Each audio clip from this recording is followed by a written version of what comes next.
שלום לכולם, אנחנו עם עוד סרטון. נדבר היום על ניתוח שונות משותפת ANCOVA. אנחנו ניקח את המקרה של ניתוח שונות חד-כיווני. כן, אני מזכיר לכם בניתוח שונות, יש לנו את y משתנה כמותי רציף, אנחנו קוראים לו תלוי או מוסבר, ואנחנו רוצים לראות האם יש הבדלים בממוצעים של y על פני קבוצות שונות. H0 שלנו תגיד לנו כל התוחלות שוות, כן?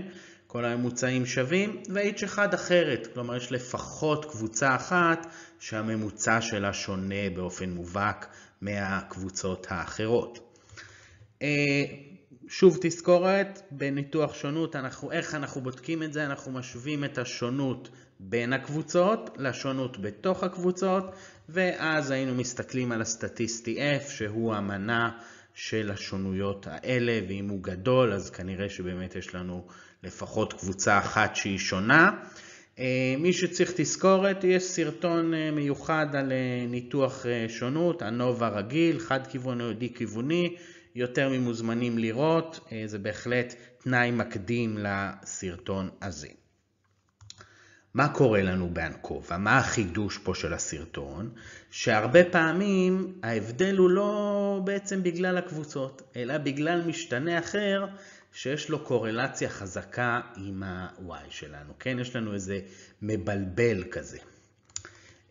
וזה אנחנו בז'רגון קוראים לו הקובריאט, או אני תרגמתי את זה לאיזה משתנה בקרה, שאנחנו בעצם רוצים לראות האם יש הבדלים אם אנחנו מפקחים על אותו משתנה בקרה. אנחנו מיד נראה דוגמאות ממש, אבל היתרון של הדרך הזו שהיא מאפשרת לנו לבדוק את ההבדלים בין הקבוצות תוך הנטרול של ההשפעה של אותו קובריאט שלנו. אוקיי, מיד נראה דוגמאות.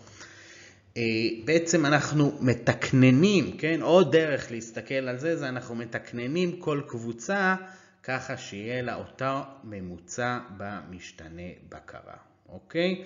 ואז באמת אנחנו יכולים לדעת שזה לא בגלל ההבדלים במשתנה בקרה, אלא באמת הבדלים בגלל הקבוצות, אם זה ניסויים, טיפולים או כל מה שתרצו. אוקיי? קצת על המתמטיקה, איך אנחנו עובדים, ואחרי זה אני מבטיח אחלה דוגמה, מאוד מעניינת. אבל יש לנו בעצם את המשתנה התלוי, K קבוצות, משתנה הבקרה, אני אסמן אותו ב-X, Y גג ממוצע כללי, ו-Y גג K זה פשוט הממוצע בקבוצה K, ובאופן דומה N מספר התצפיות הכולל, ו-NK יהיה מספר התצפיות בקבוצה K. כן, זה רק הסימונים שלנו. SST Y זה פשוט השונות, כן, סכום הריבועים של Y, כן, Y מינוס Y כללי.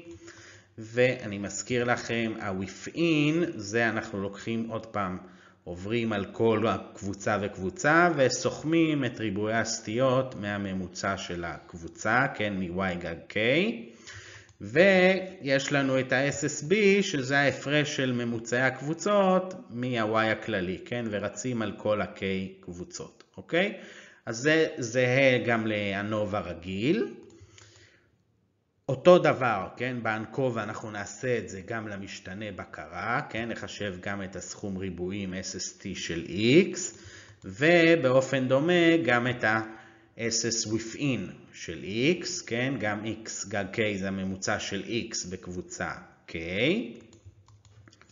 לא צריך את ה-SSB, ואנחנו גם נחשב את ה-covariance, את השונות המשותפת בין Y ל-X, כן, אוקיי, אתם רואים זה ההפרשים של Y כפול ההפרשים של X מהממוצע, ואולי הלב של האנקובה זה בעצם ה-covariance within, כן, אנחנו עוד פעם ממש מאוד מאוד דומה ל-SSW הרגיל, ה-covariance within, אתם רואים אני רץ על הקבוצות, רץ בכל קבוצה, ופשוט את המכפלות מהממוצעים של הקבוצות.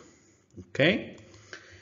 ודבר אחרון, אני מזכיר לכם את ה-R בריבוע, את ה-R שלנו של פירסון, שזה ה-covariance חלקי שורש מכפלת ה-SST.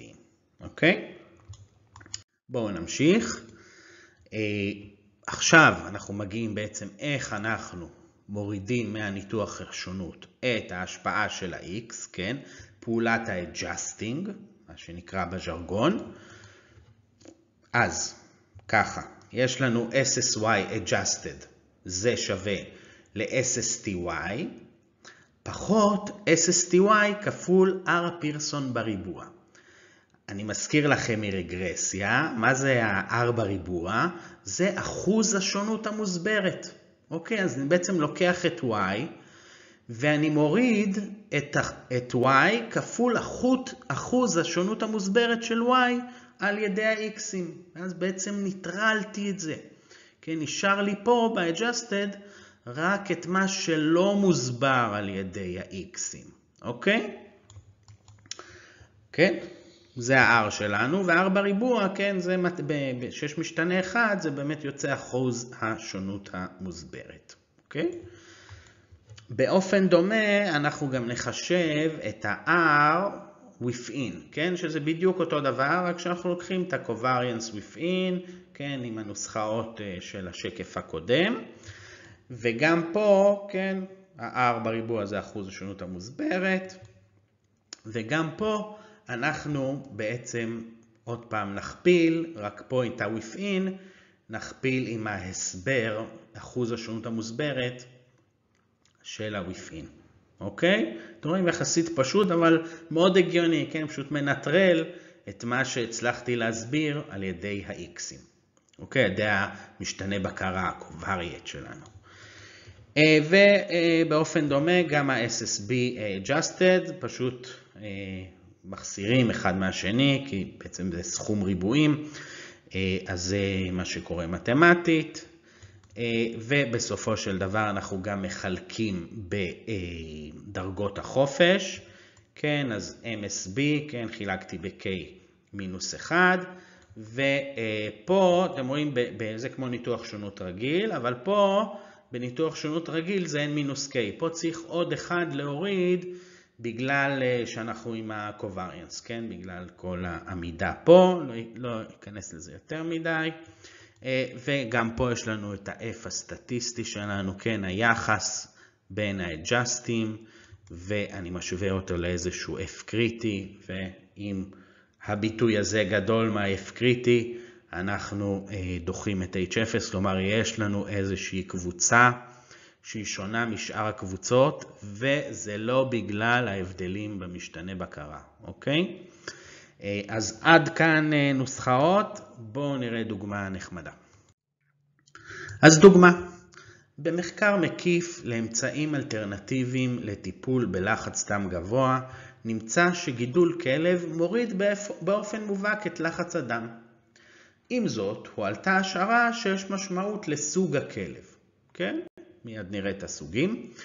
לכל הנבדקים היה לחץ דם דומה לפני אימוץ החיה, ונמדד לחץ הדם אחרי 6 חודשים מאז שאימצו את החיה. להלן התוצאות. אוקיי, אז היה לנו קבוצה ראשונה, אימצו כלב גזעי חמוד כזה, קורגי כזה. הקבוצה השנייה, כלב מזן מעורב, כן? והיה לנו גם כאלה שלקחו כלב תקיפה כזה, קצת מפחיד. ובעצם מה שאנחנו רוצים זה נצטרך לנטרל השפעה של גורמי סיכון ללחץ דם גבוה, כן? אנחנו יודעים, סבבה, אימוץ כלב זה באמת נראה טוב, אבל אנחנו רוצים לנטרל דברים כמו עישון, תזונה, מתח בעבודה שידועים כמעלים לחץ דם. אוקיי? אנחנו רוצים לנטרל את אלה, כדי שבאמת הניתוח שלנו יגיד לנו בדיוק אם יש הבדל לסוג כלב. אוקיי? מעולה. אז זה הנתונים, כן? זה הנתונים שקיבלנו. אז כאלה שאימצו כלב גזעי, זה ירד ל-139, כלב מעורב ל-141, וכלב תקיפה 149, כן? אז על פניו נראה פה שבאמת אולי כלב תקיפה לא כל כך הרגיע את האנשים, כן? כי עדיין זה נשאר גבוה, בטח יחסית לגזעי, אולי אפילו למעורב וזה. אבל שימו לב, אמרנו עישון, תזונה, מתח בעבודה, פה לקחנו גם את ה-BMI, כן? מדד לתזונה נכונה, למשקל תקין, וגם פה אתם כבר רואים איזה רמז שה-BMI קצת יותר קטן אצל הכלבים הגזעיים, כן? בטח יחסית לכלב תקיפה. אז מאוד מעניין אם ההבדל הזה הוא יהיה נכון אם נפקח על ה-BMI, אוקיי? אז בואו נתחיל בניתוח שונות רגיל, הנובה, אני לא מתייחס ל-X הזה, ל-BMI, יש לי קבוצות, לחץ דם, בואו נראה מה יוצא. אז הרצתי בפייתון, כן, מי שרוצה את הקובץ אני יכול להעביר לו, אבל בשביל הדוגמה. אז אתם רואים, אני מריץ פה את האנובה, blood pressure זה הלחץ דם, והקבוצות שלנו, ואנחנו מקבלים p-value 0.02, אנחנו עובדים עם 5%, ולכן קיבלנו שיש הבדל מובהק בין הקבוצות. נראה שאימוץ כלב גזעי אפקטיבי יותר, כן? שזה באמת מוריד הכי הרבה. עכשיו בואו נוסיף את משתנה הבקרה, את ה-BMI שלנו. אוקיי, אז אתם רואים פה, זה הקוד גם מאוד מאוד פשוט בפייתון. אתם רואים פה בכובר, אתם שמים פשוט המשתנה בקרה, את ה-BMI, וזה ה-p-value, כן? ה-p-יונק, מה לעשות, זה פייתון, הם לא מתכנתים לא חזקים בשמות, ואתם רואים פה, זה ה-p-value, כן? זה בעצם 4 כפול e במינוס 10 זה 0.4, כלומר ממש ממש לא מובהק, כן? p-value 0.4, כן? זה בעצם אומר שאין הבדל מובהק בין הקבוצות, אוקיי?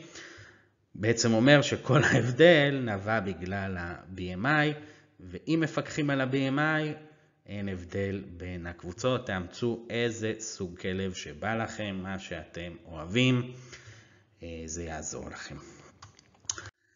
עוד נקודה שאני רוצה להראות לכם, בעצם יש פה שילוב של רגרסיה עם ניתוח שונות. אז אם נסתכל על קו הרגרסיה בין לחץ דם ל-BMI, כן, בואו נריץ לנו את זה, כן, זה הרגרסיה, הרצתי, ואתם רואים, זה השיפוע של הקו, כן? מה המשמעות של השיפוע? של כל עלייה של יחידה אחת ב-BMI, לחץ הדם עולה בשיפוע, כן? מן הסתם גם כל ירידה, אז זה יורד בשיפוע. ובעצם מה שאני רוצה בעצם לקחת את הממוצעים שהיו לנו, ולתקנן אותם כאילו אם היו עם אותו BMI, כן? נשתמש בשיפוע ואני אתקנן את זה, כן?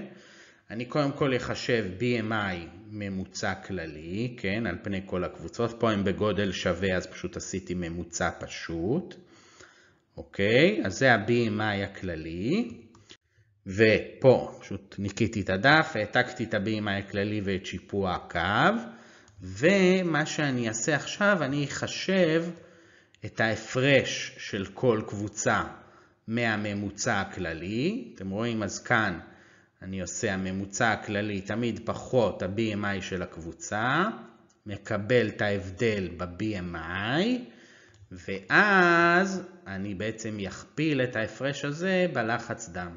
כן, אתם רואים איזה יופי. אז אני עושה 0.76 כפול השיפוע, 0.46 כפול השיפוע, ומינוס 1.4 כפול השיפוע, כן?